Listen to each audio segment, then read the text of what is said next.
루브르 미술관의 성립. 다섯 번째 소주제, 공공박물관으로서의 루브르 미술관입니다. 지금까지 조금 전까지 조금 자세하게 루브르 박물관의 연역을 살펴봤습니다.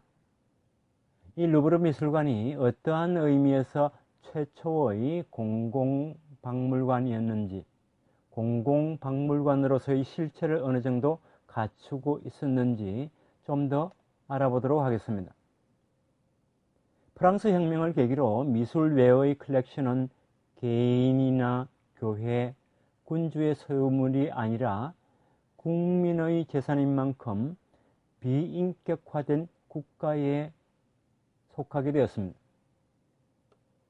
이러한 공공의 소유인 박물관의 탄생은 사회혁명을 거쳐야 했습니다. 루브르 미술관이라는 공공박물관의 탄생에는 단두대가 필요했습니다. 공공의 소유물뿐 아니라 공개성도 공공박물관의 속성입니다. 박물관의 공개는 프랑스 혁명기보다 훨씬 먼저 시작되었습니다. 그러나 그것은 오늘날처럼 입장료가 필요하더라도 박물관에 가기만 하면 관람할 수 있는 공개가 아니라 신용장, 소개장, 그리고 번잡하리만큼 예약 절차가 필요했습니다.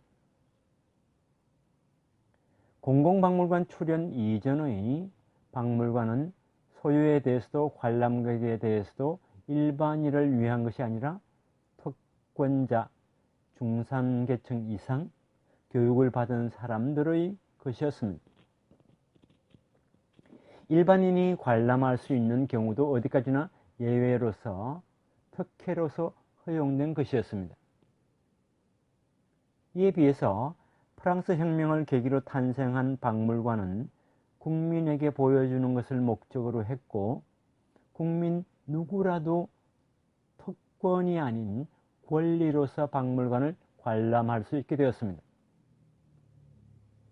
오늘날의 의미의 공개, 권리로서의 공개는 박물관을 군주의 소유가 아니라 국유로 할 필요가 있었습니다. 이렇게 해서 공공, 즉 국가에 의한 소유, 공개라는 공공박물관이 프랑스 혁명에 의해 탄생했습니다.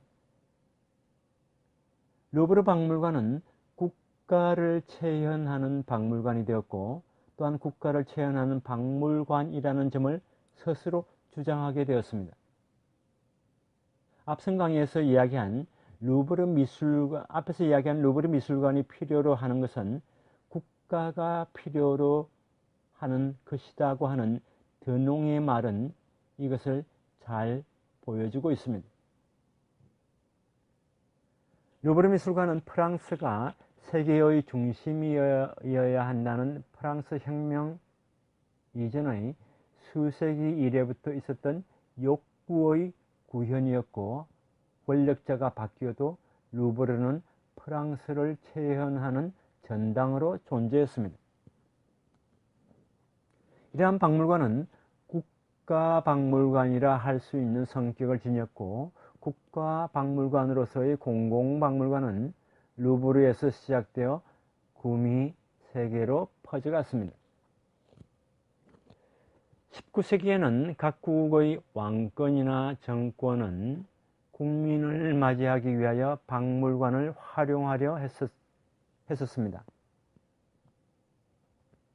반대하는 세력도 박물관을 사용해서 민족주의를 고취하려 했습니다. 바정은 박물관은 제왕이나 정부에게 있어서 쇠뇌 수단에 가까웠다고 말합니다. 루브르 미술관뿐 아니라 대규모 공공박물관은 국가박물관의 성격을 지닙니다. 그렇다면 국유의 컬렉션을 공개하는 것은 왜 그럴까요? 왜일까요?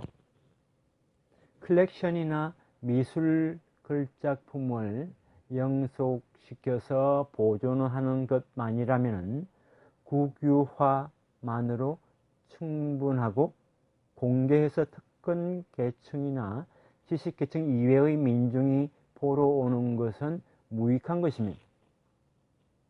공개하는 것은 국민을 교육하기 위한 것이고 인적 자원으로서의 국민을 양성하기 위함입니다. 그 교육이란 미술의 경우라면 민중에게 미술 감상법을 가르치고 미술 감상의 기쁨을 경험하게 하는 것이며 이것을 통해 국민의식이나 국가의식을 심어주는 것입니다. 프랑스 혁명과 나폴레옹 전쟁 시기에는 국민을 인적 자원으로서 동원 가능하도록 교화시키는 것이 시급한 일이었습니다.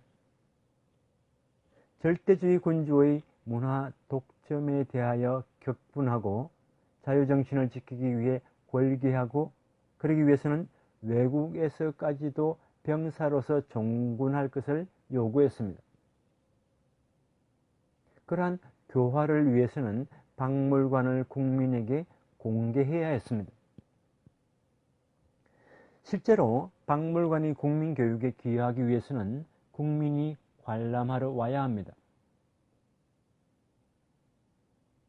국민을 방문하기 쉽도록 하기 위해서 공공박물관은 목적의식을 가지고 노력할 필요가 있습니다.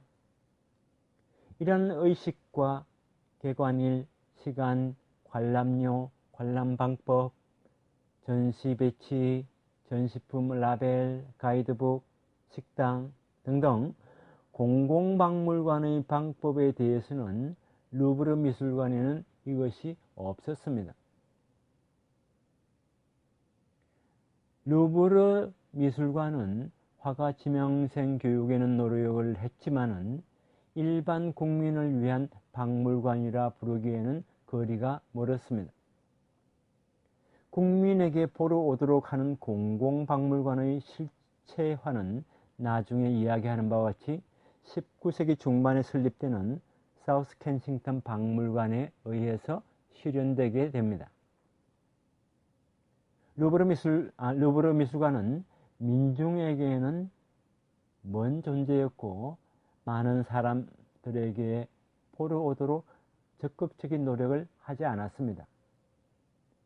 루브르 미술관은 전체 국민에게 미술을 알리는 장이라기보다 노동계층보다는 상류 특권계층의 시설이었습니다.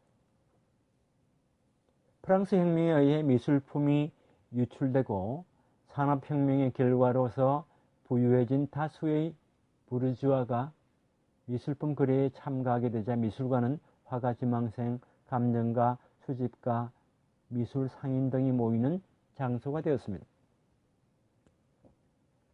미술관은 이들 미술 전문 업계의 거점이 되었습니다. 사진에 보신 조셉 알솝이나 프란시스 헨리 테일러는 역사상 미술관과 전문업자에 대해 논하고 있습니다. 소유, 영속성, 공개, 국가박물관 등의 의미에서 루브르 박물관은 세계 최초의 공공박물관이었지만 민중에게 루브르는 그림, 조각을 보고 즐기는 것보다 오히려 전시에 압도되어 위압감을 느끼는 장소였습니다. 다음 시간에 소개하는 졸라의 소설 선술집은 그러한 양상을 묘사하고 있습니다. 순수 미술의 미술관은 국민교육에 기여하는 공리주의 시설이 되기 어렵다는 것일까요? 다음 시간에는 근대적 공공박물관의 등장, 큰 두 번째 주제, 미술관 및 박물관을 둘러싼 문제들이라는 주제로 살펴보도록 하겠습니다.